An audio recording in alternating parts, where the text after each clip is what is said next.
Joining me now to talk about Michael's little trip around the studios of London is James Hummerstone-Pope. James, good to see you. Michael Gove was out at the weekend, firing on all cylinders. He said that he was going to introduce no-fault evictions by the next election. My question is, what is a no-fault eviction? And why is it taking so long to do it? Well, number one, it shouldn't have taken. I mean, the Renters Reform Bill has been in conversation since 2019, so it's gone on for an obscene length of time. It should be well in place by now. But the no-fault eviction is effectively a landlord just telling the tenant that they want them to leave. It's giving a tenant no security. You know, whilst there is an assured short hold tenancy period of time, be that 6, 12, 18 months, 2 years, once you're outside of that, effectively your landlord can tell you to leave just purely because they want to put the rent up beyond what is reasonable. So, you know, as a young family, if you're in a rental property, especially when rents are increasing so astronomically as they have done over the last 12 months, you're finding people just being evicted. I mean, repossessions on rental properties have gone up 49% over the last 12 months. So it's a big problem. James, why are rents going so? Is it this no-fault eviction? Is it the thing that's driving rents up, or is it the fact that landlords are leaving the sector in record numbers because of changes like this? Yeah, I mean, personally, I see landlords leaving the sector in huge numbers, but we also have to be real about the fact that landlords are businesses too. We have to be fair on both sides of the coin. A landlord with their mortgage rates, you know, hitting record highs over the last sort of 12 months as well. The reality is they can't pay for someone to live in their property. They need to cover their costs. So we're seeing rent increase. So maybe, James, they're reasonable. Maybe they're reasonable to put. You keep saying landlords put it. Well, you said landlords putting rent up unfairly, but maybe they are fair if their mortgages have gone up. Why shouldn't the rent go up? But when we talk about unfair rents, absolutely rent should go up. But we are seeing there are a small number, and it's wrong to demonise all landlords because that, quite frankly, isn't the case. But there are some landlords that will profiteer on the fact that rents are going up, and as businesses will try and get as much money as possible. What the no-fault eviction's there to do is to protect those that are, you know, being made homeless just because a landlord wants to put rent up by a huge sum.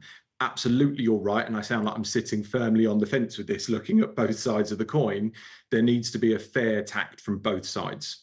Okay, well, Michael Gove says he's going to do it by the end of this year. Another thing he said is he's going to make it easier for people to convert commercial buildings into homes because he has a desire to build more homes on the brown belt or brownfield land.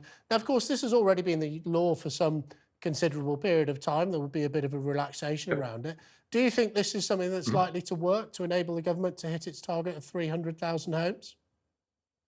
I think it will make a small impact in it, but the reality is when we are needing to build 300,000 homes a year and we have never hit that number of homes being built, there's a drastic change that needs to happen. And that's reformed from top to bottom, from planning departments right the way through to building homes that are affordable so people can actually get on the housing ladder.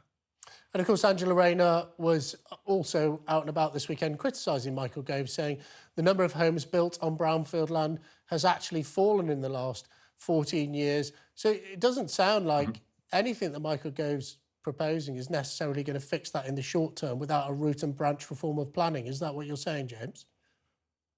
Exactly that. It's not going to just to say, oh, we'll convert commercial buildings, and we've seen that happen for years. This isn't new. Office blocks have been converted for many, many years. It's not going to put the dent that we need in this country to fix our housing crisis. We're not building enough. We're not creating enough homes that are affordable, and we're creating a trap for young people trying to get on the housing ladder. We are. Well, Michael Gove is also, I mean, I know sorry to talk about him a lot, but he has said quite a lot, which is a bit like Mike. I've known and love him very well. He said that he's going to look at some reforms. He's begging Jeremy Hunt, apparently, for some reforms in the budget around home ownership. He says that if you don't provide home ownership for young people, it may lead them to pursue or believe in authoritarianism and turn their back on democracy. He's talking about the 1% mortgage. Now, I'm long enough in the tooth to remember sitting in my office in Manchester when Northern Rock and other lenders went bust, who'd been doing the 100% and in some cases 110% mortgage. Is it going back to a 1% deposit mortgage, i.e. 99% debt, a sustainable thing to do for the housing market? I don't think so. I think you, as a young person or anyone getting a mortgage at that level, when there's volatility, there always is volatility in the housing market. It goes up and down. That's just home ownership. But when you are in a situation whereby you have very little equity in your home, if you're ever in a position whereby you need to get rid of that home for whatever situation, be that redundancy, death, divorce, if all of a sudden that equity isn't there to enable you to sell and offload that home, that's when you get the higher repossession numbers. So no, 100% or 99% deposit, mortgage is not the product that we need. We need to be able to support home ownership, and what I mean by that is affordable homes. So rather than building executive style properties and homes that are 300,000, 400,000, 500,000 pounds outside of London, what we need to do is be able to build properties that people can buy either a share of or get access to that are cheaper, so that they can actually get on the property ladder. And that will be helped with deposits, but that's not offering products whereby people have no equity in their home.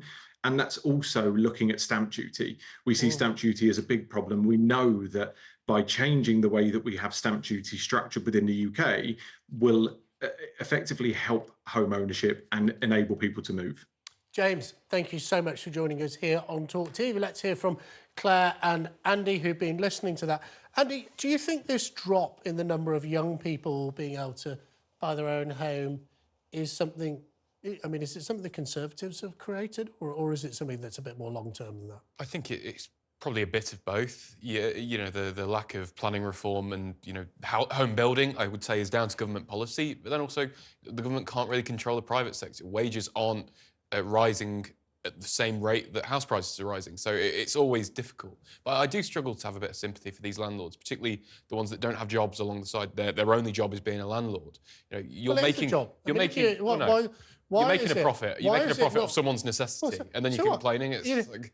if you're making loo rolls, you're making a profit off someone's necessity, unless they're going to cut up The Guardian, something I might recommend, and then print it on soft enough paper. If you're making loo rolls, you're making a profit of the necessity of people wiping their bottom. Why is it not? Why can you not make a profit from someone wanting a home that is fit for them to live in? Because you weren't charging £1.50 for loo roll 5 years ago, and now you're charging £10.